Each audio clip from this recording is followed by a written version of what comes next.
और मैं आज वहीं हूँ उसी शहर में, इसका नाम है अनूप शहर। जिस बुज़ुर्ग की दाढ़ी काट दी गई, जिनके साथ मारपीट की गई, मैं उन्हीं के घर के पास हूँ। यहाँ बहुत सारे लोग जमा हैं। एक बात चल रही है लगातार टेलीविज़न पर कि ये तावीज़ का काम करते थे। तो तावीज़ का काम करते थे या नहीं करते थे, यही बात अगर इनके पड़ोसियों से, इनके जानने वालों से बात की जाएगी तो शायद वो बात ज़्यादा बेहतर बताएंगे। लेकिन जो बात आप सुन रहे हैं सोशल मीडिया पर, वो शायद उसमें कुछ मिर्च मसाला लगा के बताएंगे, लेकिन पड़ोसी ज़्यादा अच्छे से बताएंगे। कि आप जानते हैं उन अंकल को? जी, मेरे पड़ोसी हैं, बहुत सज्जन आदमी हैं और छोटा सा परिवार है। 2 बेटे हैं उनके, दोनों ही कारपेंटर का काम करते हैं। और वो जो बुज़ुर्ग अपनी जवानी में वो खुद भी कारपेंटर का काम करा करते थे, लेकिन अभी कुछ वक्त से मदरसे की खिदमत में लग गए हैं, जहाँ यतीम बच्चे पढ़ा करते हैं, उन बच्चों की खिदमत में लगे हुए हैं। बाकी उनका तावीज़ गंडों से कोई लेना देना नहीं है। ये तावीज़ वाली बात कितनी सच है, क्या है मामला पूरा? तावीज़ गंडे तो करते नहीं है। आप जानते थे? कब से जानते हैं उन्हें? हमारे मामा लगते हैं। अच्छा, आपके मामू लगते हैं? जी। कब से जानते हैं आप उन्हें? तो कभी बहुत दिन से जाने हैं। अच्छा, जब मामा हैं तो बहुत दिन से जानते होंगे। और आप बताइए उनके बारे में, आपका क्या कहना है? कब से जानते हैं आप उन्हें, अब्दुल समद साहब को? अब्दुल समद साहब को 50 साल से करीब जानता हूँ। तो क्या ये बात सही है कि वो तावीज़ का काम करते थे या नहीं? बिल्कुल गलत है। लेबर हैं, पिछड़ी जाति से हैं, सैफी हैं। सैफी तो लकड़ी का काम करता है, लोहे का काम करता है। तावीज़ का काम तो मतलब बहुत बड़ा मौलवी या उसने कोई हाफिज़ हो, मुफ्ती हो, तो वो इस काम को करेगा। ये तो मेहनत कश इंसान है। इन्होंने तो अपने लकड़ी का काम किया है, अब लोहे का भी करते हैं, कन्वेयर का काम करते हैं। तो ये तो लेबर मैन है। तो ये आदमी क्या मुद्दा दाढ़ी काटने का था, मारपीट का था, उससे कहीं ना कहीं मुद्दा भटक गया है, अलग चला गया। हाँ, भटकाया गया है इसको। अच्छा, इसको भटका दिया गया। अब ये किस लिए भटकाया गया, क्यों भटकाया गया, तो आप लोग जाना है। आप पुलिस कितना किसको बचाना चाह रही है? इस बारे में मैं कुछ नहीं कह सकता। क्या कहेंगे आप कि इस मामले में पुलिस ने कहा, एक बात कही है कि ये ताबीज़ से काम करते थे, जबकि उनकी दाढ़ी काटी गई, मारपीट हुई है।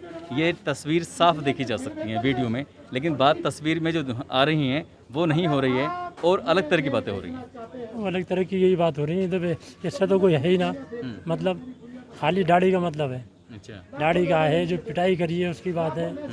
बाकी ऐसा और कोई बात कुछ नहीं है। आप भी इनके पड़ोसी हैं? हाँ जी।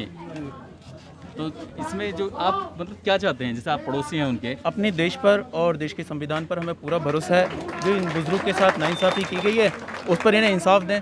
जिस दिन से ये वारदात हुई है उस दिन से अब तक पूरा परिवार इनका दहशत में है और सही से न खाना खा पा रहा है और न ही रात को सो पा रहा है। तो हमें अपने देश के संविधान पर पूरा भरोसा है कि उन्हें इंसाफ दिलाएगा।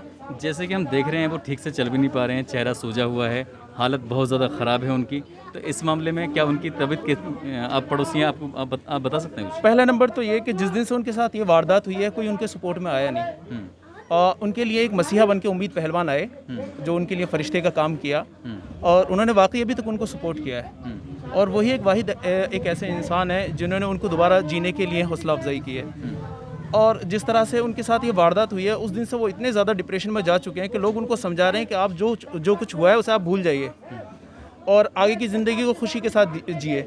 लेकिन रोज़ रोज़ जैसे वीडियो देखते हैं वो खुद अपनी या उनके बच्चे देखते हैं तो वो भावुक हो जाते हैं फिर से, और ये चीज़ें उनको चुभती हैं और उनके साथ साथ पूरे शहर को भी चुभ रही हैं। और इसमें ऐसा नहीं है कि सिर्फ मुसलमानों को चुभ रही हैं, गैर मुस्लिम भी हैं जो हमारे दोस्त हैं, उनको भी ये चीज़ें काफ़ी तकलीफ़ देती हैं। तो हम तो यही चाहते हैं और सरकार से हमारी यही गुजारिश है कि इन बुज़ुर्ग को इंसाफ दे। और उन माओ से मेरी हाथ जोड़ करके विनती है कि अपने बच्चों को अच्छी तालीम दें। आप जिस तरह की ये हरकतें करते हैं या कराते हैं, ऐसी हरकतों से आपका एक परिवार का एक बाप छीन लेता है, कोई किसी का वो भाई भी लगता है, किसी का शोहर भी लगता है और किसी का चाचा भी लगता है। आप बगैर पूछे, बगैर कुछ किए, बगैर कोई जुर्म किए उनको एक जगह इकट्ठा कर करके मारते हैं। ये क्या इंसाफ है? सरकार से हाथ जोड़ करके विनती है इसके खिलाफ कोई एक कड़ा कानून बनाए और लोगों को इंसाफ दिलाए। बिल्कुल सही बात है।